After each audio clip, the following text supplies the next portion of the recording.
It's 24 minutes to 8. You're listening to Morning Report. The Prime Minister Jacinda Ardern is back in the country after a week-long trip to Europe where she met the Queen, talked trade and security with France, Germany, Canada, the UK and Australia, and attended the Commonwealth Heads of Government meeting, or CHOGM. She's with us now in our Auckland studio. Good morning. Morena, you're just back from overseas. You've been speaking with royalty, but you've just missed out on the birth of the newest member of the royal family. Yes, that's right. But now that it's arrived, I can share the gift that New Zealand will be giving to the royal couple, a collection of New Zealand children's books, a woven blanket made from New Zealand wool, and I've thrown in a personal gift sewed by a family member, a linen romper with Buzzy Bee linings. So there you go. Oh, fantastic. These New Zealand books, are they perhaps more for George and Charlotte at this stage? Oh, look, certainly it will take some time to grow into them. But I have it on good authority that Harry McCleary is already a royal family favourite. So that's lovely to know. There we go. Now, talking about CHOGM and your overseas trip, what was the hardest aspect of it? Look, I have to say, none of it was unexpected. I think the main priority for us going over was trade, particularly pursuing our EU FTA. There's likely to be a vote at the end of May on New Zealand having a mandate, on whether we will have a mandate to undertake those negotiations with the EU. That represents roughly $15 billion worth of trade, so incredibly significant for us. But we have, we had some stumbling blocks in our way, and my goal was to try and remove some of those during that trip. The positive message that we received from President Macron was incredibly heartening. So that was one of my goals. We remain vigilant. We've got a way to go and a few more issues to iron out, but I'm very hopeful. Do you think that some of your work was undone by Foreign Minister Winston Peters putting a roadblock in your way by continuing to talk about a free trade deal with Russia and also North Korea? No, because he didn't. He was asked whether or not it came up. It certainly didn't come up in any of the bilaterals that I had with the likes of Chancellor Merkel, President Macron, Theresa May. I heard about him though on Saturday. I heard him on Saturday talking about free trade deals with both Russia and North Korea. And I was standing right next to him. So he was asked whether or not Russia came up, and he said it was in passing, it was of no great consequence in any of the conversations he had. And then he went on to say that, look, eventually our aspiration has to be that we're in a position to have a dialogue with the entire world. He referenced the fact that Russia needed to come to its senses before we would ever be in a position to pursue anything with them. And the importance of the fact that we were now able to engage in dialogue with North Korea via the United States. Now, these are all long-run goals, but your aspiration has to be that when we ultimately have the denuclearization of North Korea and, for instance, Russia working within the rules of international order, our goal ultimately has to be hoping that we get to that place where we may, decades down the track. But it's not on trade with North Korea, though. What would we buy from them? And it's not on the agenda, Susie. He was making the point that that ultimately, while we're in these situations where we have someone pursuing nuclear weapons and another using chemical weapons, of course not. But our aspiration as a globe should be bringing everyone into the international world order. And I think everyone would agree that that has to be a long-run goal.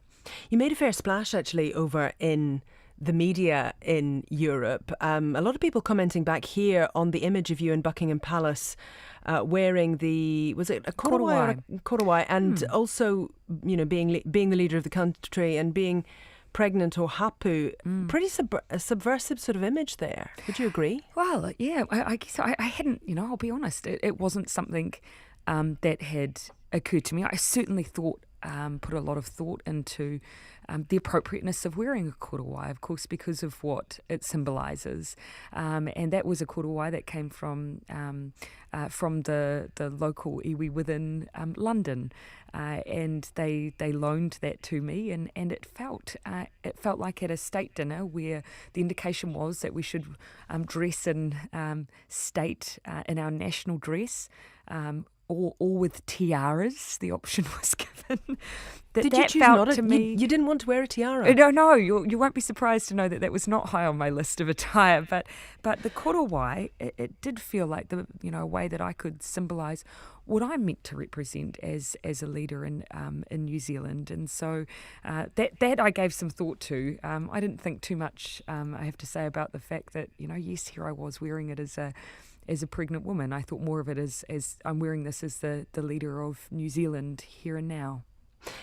It's quite a far cry, I guess, from a year ago, isn't it, when you weren't even the leader of a party. The party was somewhat struggling. It's been a pretty meteoric rise and quite a story.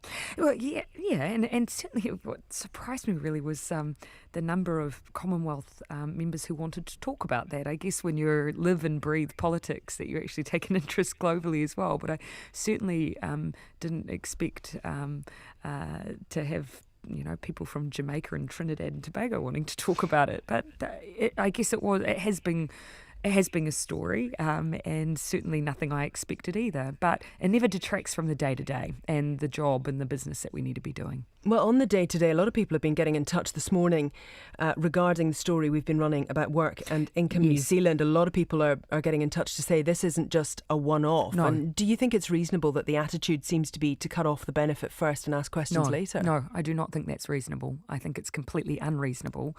And it's why, right from the beginning, when we signed up to form a government, we signed a confidence and supply agreement that said we would work explicitly on these issues. Anyone who's an MP who does electorate work, as my office does, repeatedly hears these kinds of stories. It's not okay. The Minister has said that. Work and Income have apologised. But we ultimately do need culture change. But this doesn't seem to be an isolated case, so culture change does seem to be needed. It is needed. How long is that going to be coming? And I've had conversations with the Minister about that. She at the moment is gearing up to do a comprehensive piece of work in this space, and she'll have more announcements to make on that soon. But we absolutely accept, some of the stories I hear, for instance, people having their benefit cut off because they missed an appointment they didn't even know about. And when you think about the precarious situations and the stress those families are already under, it's not okay. Just one final thing before you go. Tony Cockshorn, I'm not sure you heard the interview that Guyan did with him just the other side of the headlines. In his final answer, he was saying that he was alarmed at the speed of transition regarding fossil fuels. Is he right?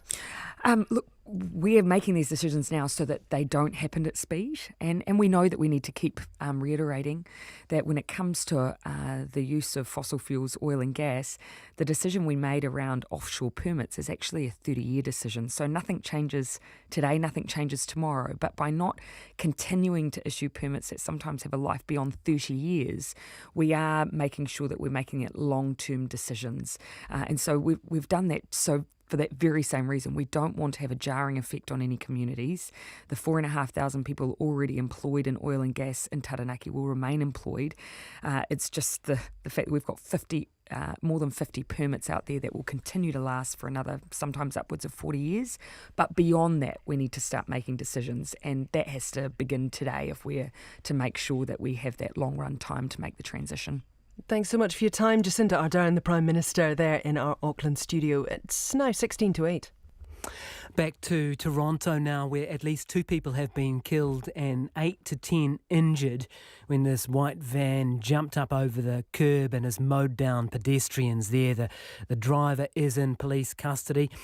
This man, Cash Alavi, described